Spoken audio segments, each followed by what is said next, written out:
Life रे किसी problem आसिले आम व्यतिव्यस्त हो पड़ती कारण प्रोब्लेम आमको चैलेंज करता आम कंफर्ट जोन को भांगी दे थाए जेहेतु चैलेंज आसला कंफर्ट जोन भांगीगला तो आमको काम करिया पड़ो स्ट्रगल करिया पड़ो और प्रोब्लेम को सॉल्व करिया पड़ो।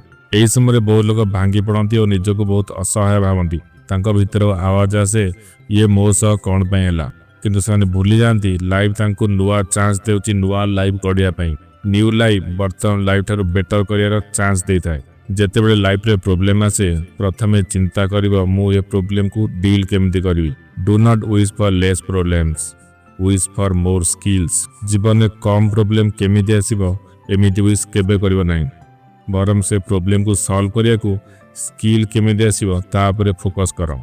तुम लाइफ अछि तो प्रॉब्लम आसीबो ही आसीबो प्रॉब्लम आसीबो कि ना तुम हाथ न थाए किंतु स्किल डेवलप करिया तुम हाथ रे अछि रेस्पोंड करिया तुम हाथ रे अछि।